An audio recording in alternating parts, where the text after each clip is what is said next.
And I now give the floor to the representative of the United States. Thank you, Mr. President. And I want to thank the Secretary General for his appearance here and his briefing. Colleagues, we meet at a moment of great peril in the region. Iran and its militant partners, including Hamas, have driven us to the precipice of a broader conflict. The United States condemns Iran's direct attack on Israel, which we, along with Israel and other partners, helped to defeat. There is no doubt Iran's aim in launching more than 300 munitions at Israel was to inflict significant damage and cause a loss of life. The U.S. commitment to Israel's security is ironclad, repeat, ironclad, and our contributions to Israel's defense against Iran are a clear manifestation of that commitment.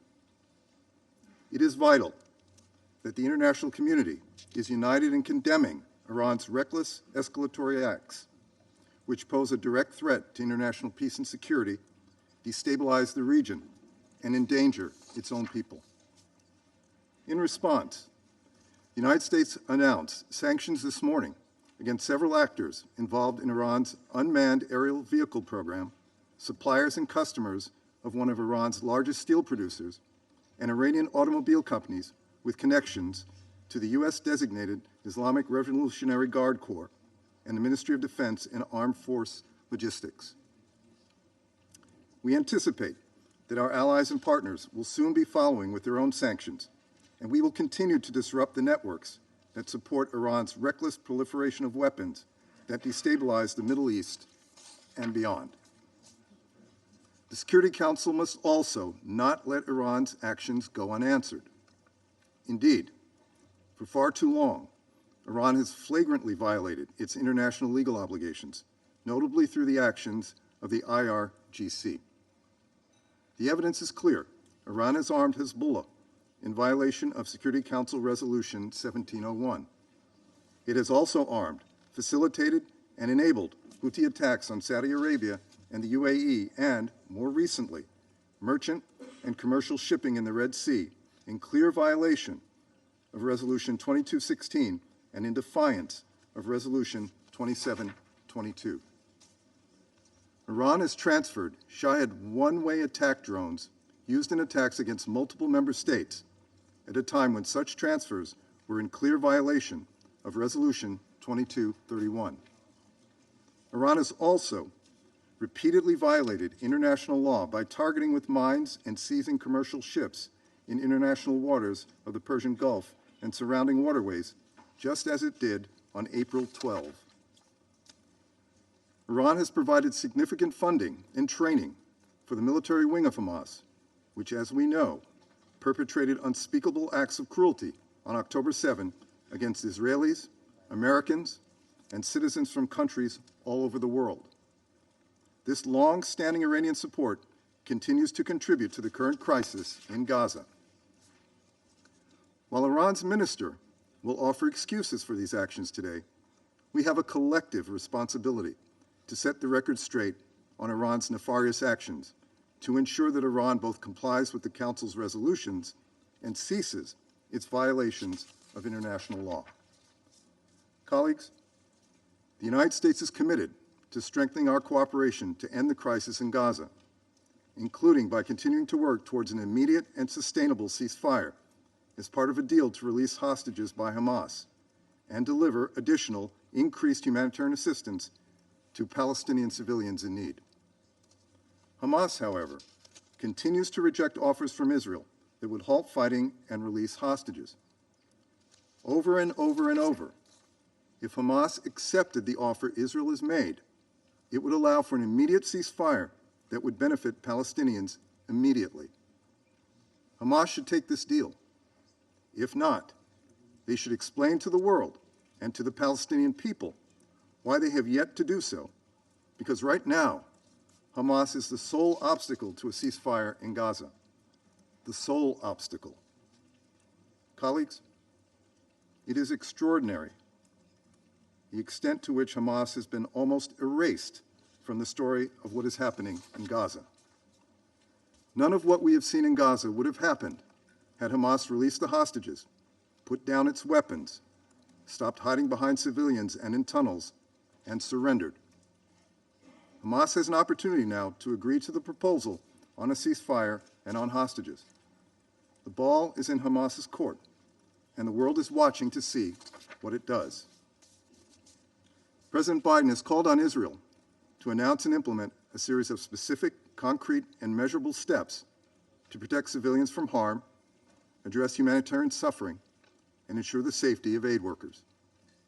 Israel must do more to prevent civilian casualties. Far too many lives have been lost. And the President has made clear that U.S. policy with respect to Gaza will be determined by our assessment of Israel's immediate and sustained action on these steps. We welcome Israel's decision to open more land crossings. We need immediate implementation of these commitments. We need immediate results. As Gaza faces imminent famine, lives depend on it.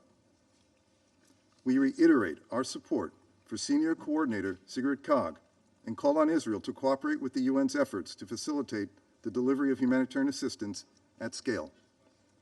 Over 240 humanitarians have been killed. There cannot be any more. We reiterate our call for Israel to implement immediate measures to remediate deficiencies within its deconfliction procedures so that humanitarian personnel can safely perform their life-saving work. Colleagues, the United States also remains gravely concerned by the tensions in the West Bank. We strongly condemn the murder of 14-year-old Israeli Binyamin Akimir and the violence against Palestinian civilians and their property that ensued after his disappearance, resulting in dozens of injuries, property damage, and the killing of 2 Palestinians, 24-year-old Jihad Abu Alia and 17-year-old Omar Ahmad Abdelghani Hamid. We strongly condemn these murders, and our thoughts are with their loved ones. Civilians are never legitimate targets. We call on the authorities to take measures to protect all communities from harm, and we urge Israel and the Palestinian Authority to do everything possible to de-escalate tensions. Additionally, the United States will continue to impose our own sanctions on people involved in violent activities in the West Bank. Colleagues, the United States reiterates its commitment to continue working to address the multiple challenges we face in the Middle East today. We will support Israel as it faces unprecedented threats from Iran and reiterate that Iran must comply with all UN resolutions and the Charter. At the same time, we will also continue direct diplomacy to advocate for normalization of ties between Israel and its neighbors, as well as a political horizon towards a two-state solution so that Palestinians and Israelis can live side by side in peace. We are committed to achieving credible, time-bound, and irreversible steps toward a two-state solution.